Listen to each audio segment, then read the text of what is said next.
देखिए, electric charge and field का जो क्वेश्चन नंबर 12 है वो बोलता है कि two insulated charge copper sphere A and B have their centre separated by a distance of 50 centimetre. What is the mutual force of electrostatic repulsion if charge on each is 6.5 into 10 to the power minus 7 coulomb? Repulsion if the radii of A and B are negligible compare to the distance of separation. तो देखिए, एक charge है Q A और दूसरा charge है Q B. दोनों के ऊपर बोला है कि सेम मैग्नीट्यूड है 6.5 इंटू 10⁻⁷. और रिपल्सन बोल दिया. इसका मतलब क्यू ए और क्यू बी जो भी होगा, अगर पॉजिटिव है तो दोनों पॉजिटिव होगा, नेगेटिव होगा तो दोनों नेगेटिव होगा, मतलब लाइक चार्ज है. और दोनों के बीच का जो डिस्टेंस दिया है वो 50 सेंटीमीटर है. कॉपर का स्फीयर है दोनों, है ना. और बोला है कि जो डिस्टेंस के रिस्पेक्ट में इसका जो रेडियस है वो नहीं के बराबर है. तो हमारे पास मतलब हो गया कि क्यू ए भी होगा जो पॉइंट चार्ज होगा और क्यू भी होगा जो पॉइंट चार्ज होगा. तो दोनों के बीच का जो डिस्टेंस होगा वही एक्चुअल डिस्टेंस होगा. तो हमको फोर्स निकालना है, टोटल फोर्स. तो फॉर्मूला जो है इलेक्ट्रोस्टैटिक में, हमारे पास इलेक्ट्रोस्टैटिक फोर्स का बेसिक फार्मूला होता है F equal to k into Q A into Q B by are square होता है ना. तो यहाँ पे देखिए, के का वैल्यू 9 इंटू 10⁻⁹ होता है और क्यू ए और क्यू बी जो है वो दोनों सेम चार्ज है, सेम मैग्नीट्यूड है. तो हम लोग डायरेक्ट लिख दिए यहाँ पे 6.5 इंटू 10⁻⁷. फिर लिखना पड़ता है 6.5 इंटू 10⁻⁷. तो दोनों को स्क्वायर कर दिए हैं एक स्टेप में. उसके बाद देखिए, जो डिस्टेंस है वो 50 सेंटीमीटर है. अगर मीटर में कन्वर्ट करेंगे तो ये आधा मीटर हो जाएगा. 100 सेंटीमीटर बराबर 1 मीटर, तो 50 सेंटीमीटर बराबर आधा मीटर.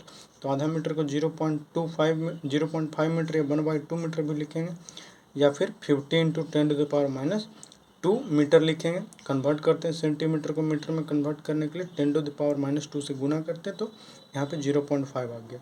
अब 0.5 रख के स्क्वायर किए, है ना. तो अब नीचे लिखते हैं 9 इंटू 10⁹. अब देखिए, जब हमारे पास पावर के ऊपर स्क्वायर रहता है, मतलब उसके ऊपर भी स्क्वायर रहता है, तो वो मल्टीप्लाई हो जाता है. तो 7 दूना 14, 10⁻⁻14 हो गया. ये 6.5 इंटू 6.5 है, इसको लिख देंगे ओपन करके, और 0.5 इंटू 0.5. तो यहाँ से देखिए 0.5 कटेगा तो 13 बार में कट जाएगा. 0.5 6.5 से कटेगा तो 13 टाइम्स में कटेगा. तो 13 और 13 कितना हो जाएगा, 169 हो जाएगा. और 9 यहाँ पे लिख दिए. और देखिए प्लस में 9 है पावर में, और इसके ऊपर -14 है, तो माइनस होके -5 हो जाएगा. जब 169 को 9 से गुना करेंगे तो 1521 आएगा इंटू 10⁻⁻5.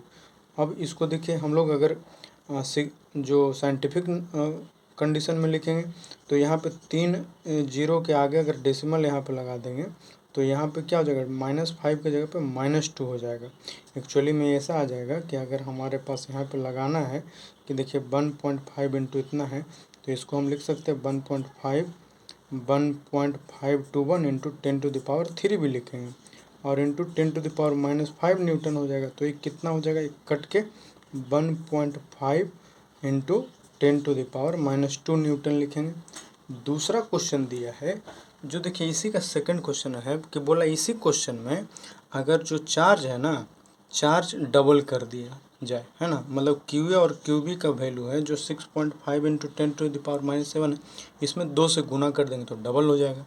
और जो डिस्टेंस है 50 सेंटीमीटर, इसको आधा कर दें, मतलब 25 सेंटीमीटर कर दें, तो कितना फोर्स बढ़ेगा या कितना घटेगा वो निकालना है. तो देखिए यहाँ पे क्यू ए और क्यू बी है, तो 2 से गुना कर देंगे यहाँ पे, तो ये निकालना है. तो 2 इंटू 6.5 इंटू 10⁻⁻7 हो गया, डबल कर दिए.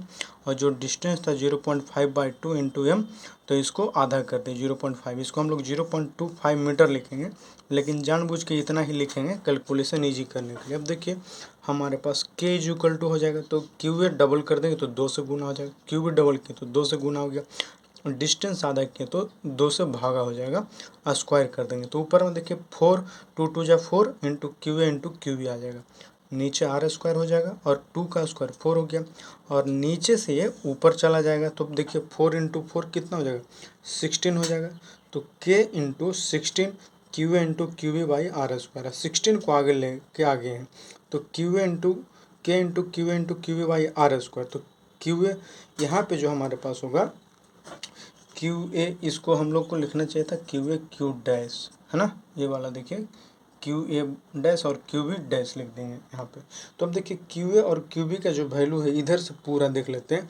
F is equal to K Q A Q B R square का वैल्यू आया 1.5 इंटू 10⁻⁻² न्यूटन। अब इस चीज़ को हम लोग यहाँ पे डायरेक्ट पुट कर दिए 16 इंटू 1.5 इंटू 10⁻⁻² न्यूटन। तो देखिए 16 में से 1.5 या 16 को 1.5 को क्या बोल सकते हैं हम लोग, 16 इंटू 3/2 बोल सकते हैं। तो ये कितना हो जाएगा, तो 16×3 = 48/2 मतलब 24। तो देखिए यहाँ पे 24 इंटू 10⁻⁻² न्यूटन हो गया, आंसर हो जाएगा। इसको देखिए अगर इसको भी और मल्टीप्लाइड करेंगे तो 0.2 न्यूटन आ जाएगा, 2.4 न्यूटन आंसर हो जाएगा।